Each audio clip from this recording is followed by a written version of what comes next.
there are still some carriers that are afraid that the drivers really aren't going to say something that's correct.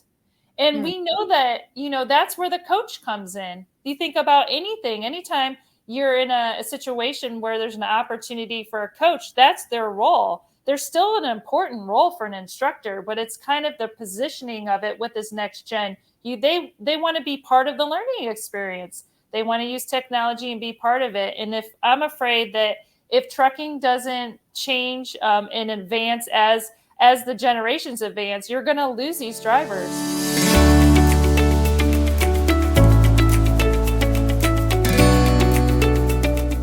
Hey, this is Lindsey Trent with Next Gen Talks, and I am super excited today to have Dr. Gina Anderson with Luma.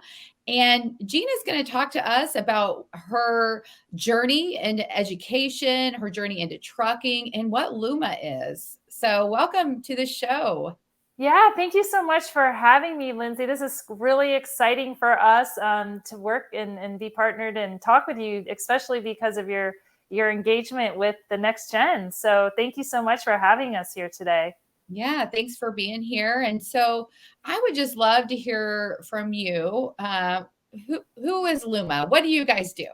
Yeah, well, Luma is a learning company first and foremost, and so people often think of online learning, but in essence, we're a learning company, so we do all modes of learning for trucking companies, and our real passion and mission is to help inspire, engage truck drivers, and also all learners in organizations. So we really look at the science behind learning to really try to engage and enhance training so that the drivers are safer and come home safe, because really this is what we're talking about, is either they come home or they don't. So it's important to us to create the best possible training for trucking carriers.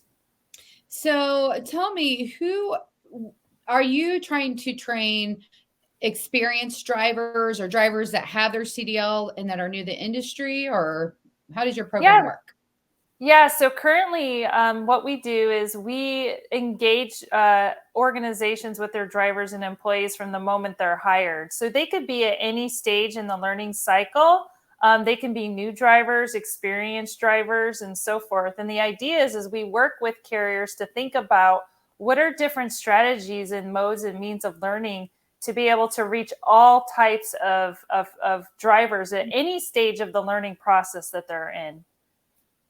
Okay. So with your background, tell us a little bit about what you learned in terms of education and how you transfer that into trucking. And how did you get into trucking? What got you excited about working in the trucking industry? Yeah, well, those are great questions, Lindsey. So my background, I started my career as a special education teacher. And one thing that really inspired me about those learners is the challenges that they had to overcome to learn. And when you cognitively have challenges and your brain isn't made up the same as an average brain, and you have different learning challenges, you have to really interact with those learners in different ways and try to help them learn. And so we're talking about learners middle school aged, and those learners become adults. It's like they end up in the workforce. And so my passion really was, let's study and figure out what are those learning challenges so that we can help them overcome and become a successful society member in whatever they're doing. And so what ended up happening for trucking specifically was I was going out and I was observing different orientation classes. And Lindsey, I was horrified. I was sitting there watching the drivers in these classrooms. What would happen is they come into orientation. They're all put on the same track of learning. They're put in a room. A video is played. They sit there for 3-4 days, the same format. Maybe somebody comes in and talks to them, and then they're given the keys of their truck. They go out, they may be observed in their truck, and they do backing a couple times, and then they're out on the road. And that really inspired myself and us to really look at, we have a really opportunity here to really engage with drivers and make them excited about the industry and excited about driving a truck. It's a difficult job. And we want to support them no matter where they're at in their learning process and learning preferences to help them be successful. And so that's really why we're in trucking.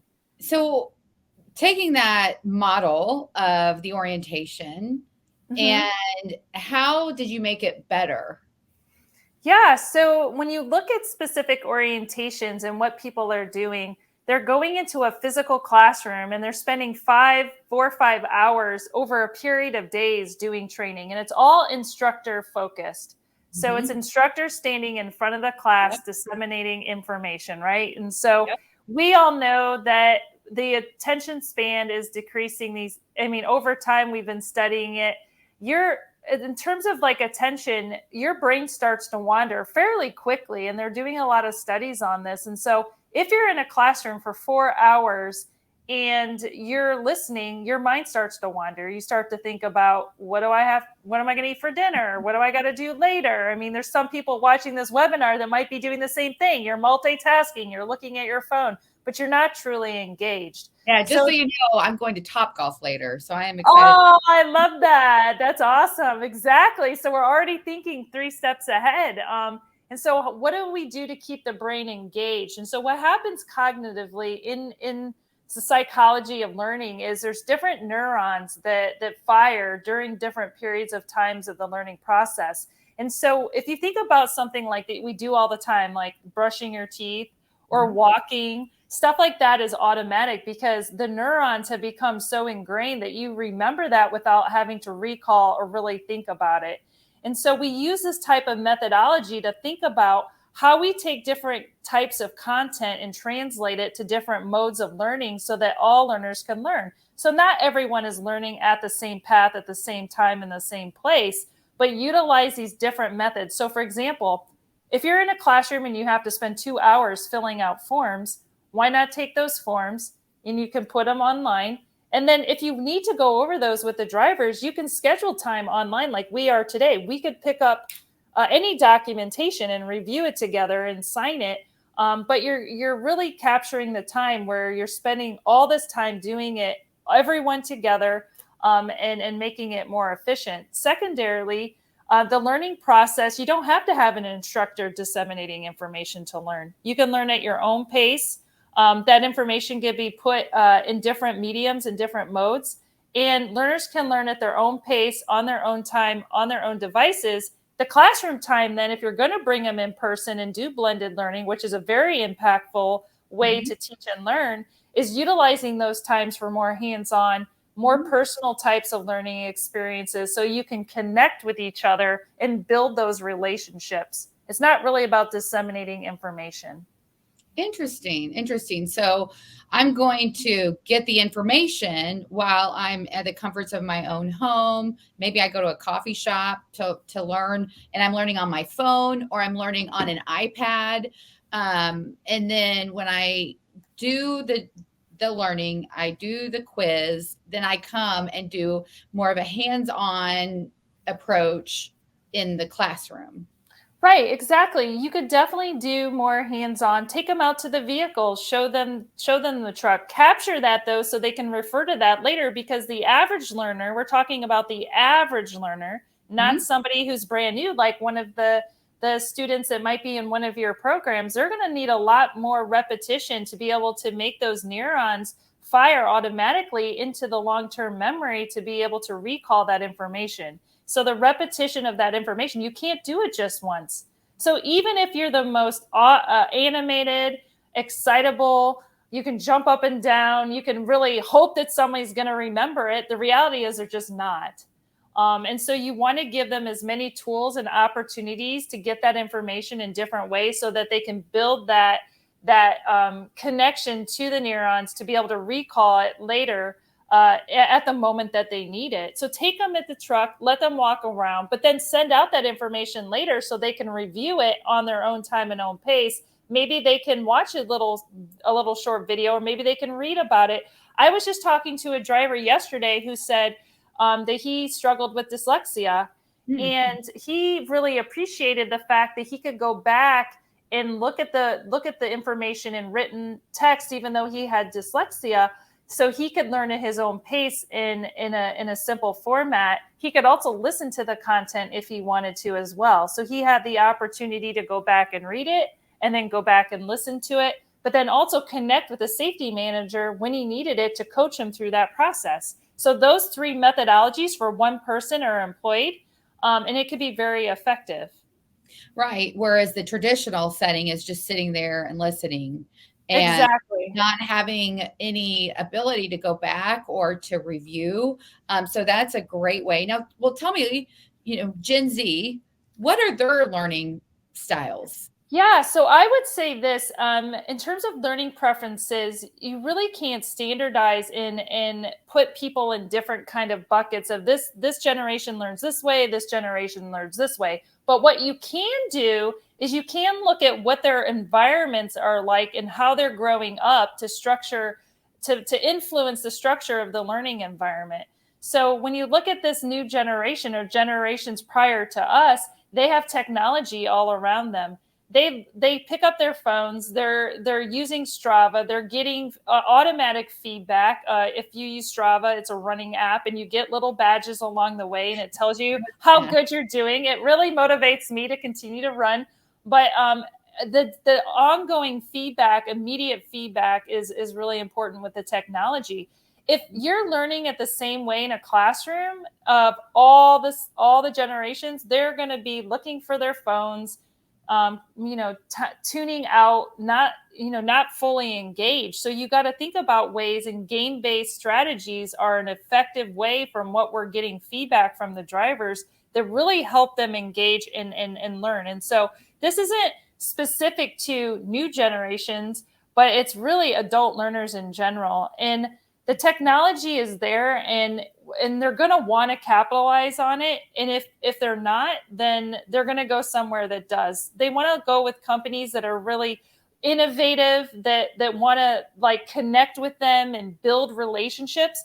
There's a method, Lindsey, that we found in trucking that really isn't used, and it's learner to learner engagement. Okay. Those companies that we have that are utilizing learner to learner engagement online in an asynchronous way have highly successful engagement with their drivers. And what that does, you're asking the next gen, what do you know? You're asking experienced drivers, what do you know about this topic? And then they can communicate and connect and build these relationships to talk about the content. So you don't have an expert talking down and saying, this is what you're going to learn and this is how you're going to learn it. You build that knowledge through a community of learners.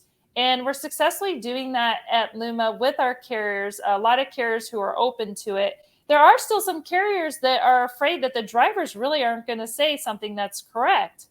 And Mm. we know that, that's where the coach comes in. You think about anything, anytime you're in a situation where there's an opportunity for a coach, that's their role. There's still an important role for an instructor, but it's kind of the positioning of it with this next gen. They want to be part of the learning experience. They want to use technology and be part of it. And if I'm afraid that if trucking doesn't change and advance as the generations advance, you're going to lose these drivers.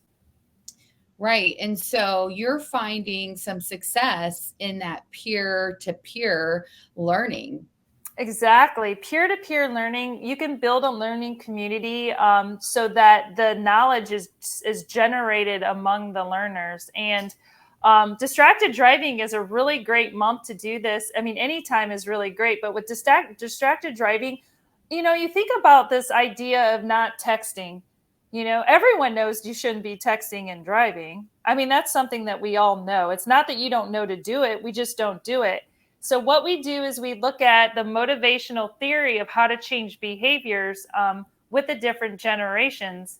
And so, when you think about that, you can really pull on this idea of community learners, because if you're motivated by connecting with others, it's just one strategy to help advance the learning field in trucking. And that kind of goes with how Gen Z is so social media focused, right? They watch TikTok videos. They really are watching their peers and what Right. their opinions on are about everything. My kids daily tell me, I learned this on TikTok. And Yeah. we laugh. Oh, it must be true if you learned it on TikTok. So that's a very interesting strategy that I really didn't connect the dots to until you just said that. So, how can we, as trucking companies, really try to engage with that peer to peer learning with our employees? We Yeah. have 50 or 200 that could engage in this and be excited to engage in peer to peer Right. learning. Right, exactly. I think one of the biggest fears when you look at why people aren't doing it is because they think that the learners are going to say something that's not true. Hmm. And so, interestingly enough, we did research in this 2 years ago with America's Service Line. And specifically, what we found is quite the opposite. We put on moderation. The technology can control different learning environments. So, that's the good news. It's also the bad news because you ask yourself, do you really want to control the learning environment? So, we employed the moderation in the learning environment. What that meant is every single time a post was made, an administrator had to approve it. Well, quickly after having it on for a few minutes, we turned it off because the learners wanted to engage. And the key is to present a question that's very divergent in nature. Okay. Like you think about texting, like why do people text? So we could have a whole discussion among drivers of why they text. And it's one of those things that when you ask them and they engage in it, you're going to get a lot of information instead of telling them, well, this is why people text. It's a whole different way of engagement, and you can connect with the learners after you have a discussion of why people text. It's kind of having them, what do we do together to stop this epidemic of people texting and driving? Like, what can we do as a industry to help and have the drivers come up with a solution? They want to be, especially the next gen. I mean, I think in general, in terms of helping a lot of the drivers, they want to be part of the solution, but we don't involve them enough in this strategy. And so those organizations that we work with that employ the community of learner approach are seeing high engagement, and that helps with retention at the end of the day because those drivers, they think they're part of the solution at the organizations and they want to stay because they are valued, and they're valued as part of their educational experience. So it's not coming from me to decide what they're learning and how they're learning, but they're sharing and in being involved in the entire experience. Well, that was just what I was thinking, is that it's got to create camaraderie amongst the workforce at the company if they can be engaged and their opinion matters and they're talking to their fellow drivers. It seems like they would want to continue that culture. And we all know that Gen Z is very culture focused. And so, how can you sell the culture of your company to the next generation? Because they are looking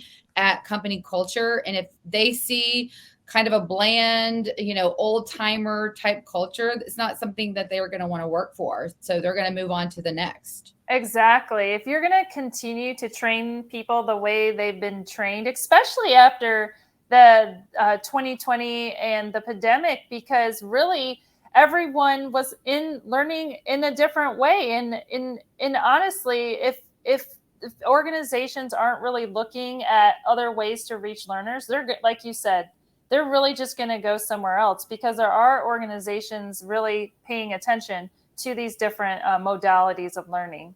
Let's kind of shift gears to gamification. So, how do you involve gamification in your learning style? Yeah, so gamification can mean a lot of different things to a lot of different people. And so the first thing that's really important is creating a recognition program for Mm. different elements in learning. And so how do you recognize your learners? And what does that look like? And how do you communicate that? And so the first step is really identifying how you want to recognize learners, whether it's did they show up on time for orientation? Did they complete orientation in the way that you wanted them to? And setting up that structure and giving them an opportunity to see their progress towards those different elements. And so when you set up a gamification program, it's really about setting up those different tiers and giving them a clear pathway of how they can reach those tiers. And so with us, what we do, and that could be, and it doesn't motivate all learners, but Mhm. it does reach many of the learners because they are number one shown. Again, it goes back to showing values for people who work for you. Everybody wants to be recognized and everybody wants to be valued. And so gamification gives you that opportunity, number one, to engage learners within the curriculum and within the learning experience, but also recognizing them at the end of the day. And so, of course, there's different technologies you can employ. And at Luma, we've built a technology to do that. But there are also ways without technology, and it's really just about incorporating those recognition pillars to be able to showcase who you have working for you.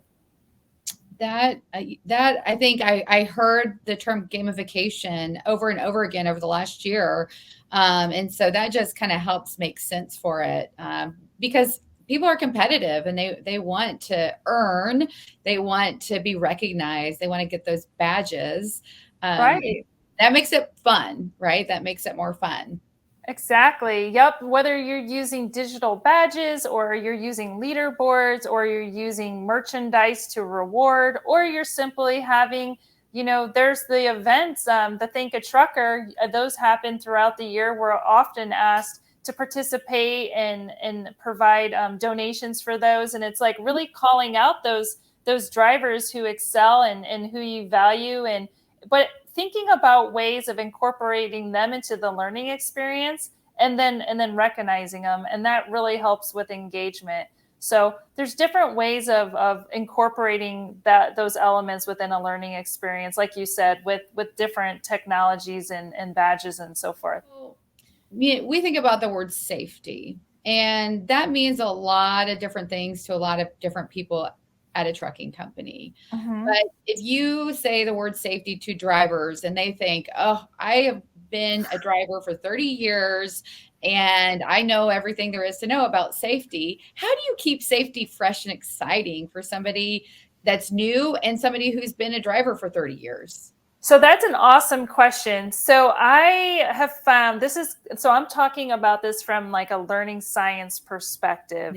So when somebody gets into an accident, for say, I've talked to different insurance groups, and they tell me that when they talk to drivers who, let's say, have killed somebody or who've lost their job because of something horrific that has happened, what they tell them is that they say, I never thought this would happen to me, because they feel like they've driven for 30 years and they're a safe driver. But really what happens is something called complacency. And it's almost like a passiveness that happens through your brain over time. So in the beginning of this conversation, we talked about neurons. When you're brand new at something, learning can be exciting because you're learning how to back for the first time.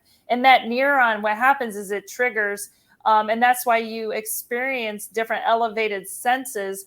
And those triggers continue to happen, and then you make the connections of that concept. And so when you're learning something for the first time, safety becomes this idea of you have to learn the skill. And so you do it again and you do it again and you do it again. But what if you do it every day? Have you ever driven, Lindsey, like somewhere and you end up and you're like, I don't know how I got there? Yes.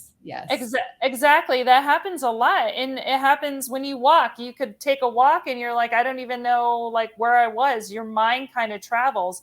And so what we do is we think about this way of engaging your brain. And we have this content that's around workplace complacency. And the idea is that you actively have to talk to your brain. And so when you engage your brain in these conversations throughout the day, let's say you're doing a pre-trip inspection for the first time. You're going to be learning it and doing it again and again and again and again. But if you've done it 100 times, you're going to go out and it's kind of, you're just walking through the steps. But what you really have to do is say, okay, brain, today we're going to go through this pre-trip inspection. And you actually wake up your brain and you talk to it through these steps, because you have to trigger those neurons, because they're not going to trigger. It's like brushing your teeth.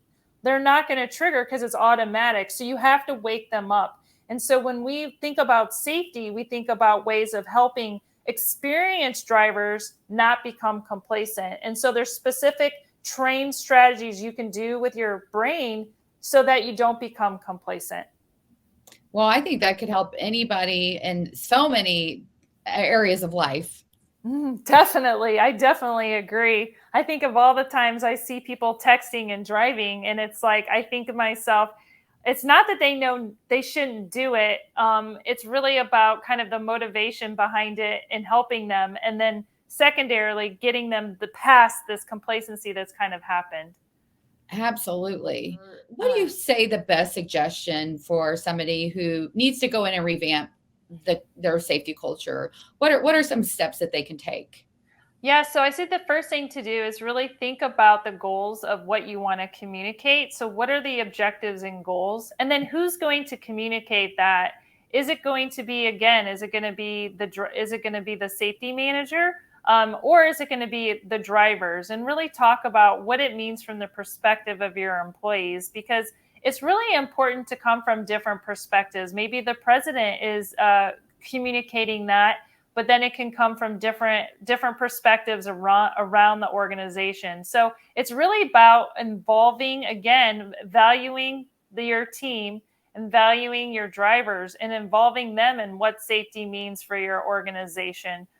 Because it really is going to be a team effort in employing those safety skills and that safety culture, and also building that so that when future drivers come on, you can kind of bring them into the culture that you've created together. Now, when you have an organization of 900 people, that might not be feasible, or 1,000 people, that might not be feasible. But selecting different people from different elements of your organization to talk about safety and what it means, and defining that, and then always bringing the people first. The people are your organization, and so it's very important that they're part of that vision and that communication, so that you can create it at your organization. So the first step, Lindsey, is definitely defining the goals and bringing the people together to collaborate to bring about the message that you want to communicate. I think that anybody that's listening to this should evaluate their safety culture and say, am I doing it right? And do I need to make things better?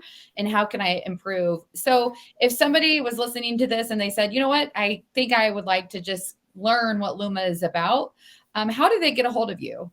Yeah, so if they want to learn about Luma, you certainly can go to our website, learnwithluma.com. And if you're on our website, you can explore a little bit about us. And certainly you can reach out directly to myself. I'm Gina at learnwithluma.com. Or on our website, you'll see a little form there that you can click on and get in touch with anyone at our team.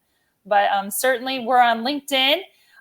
Luma Brighter Learning. We always have fun things on our LinkedIn page that we're going. We just got over March Madness, Lindsey.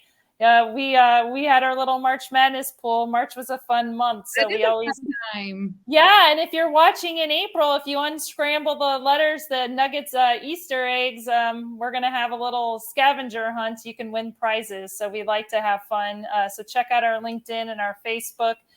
Where in the world is Nugget.com, and then of course our Twitter is Learn with Luma. That is awesome. Well, we are so happy to have you on the show today, and thank you. I learned some things that I'm excited to work with in my life and in next gen. So it was great to connect, and thank you for your partnership. We really are happy, and it's all about reaching people and helping them get connected and staying safe for them and the people around them and their families, right? Exactly. It's all about getting home safe. We thank you so much, Lindsey, and all you're doing for the industry. Thanks so much. Thank you.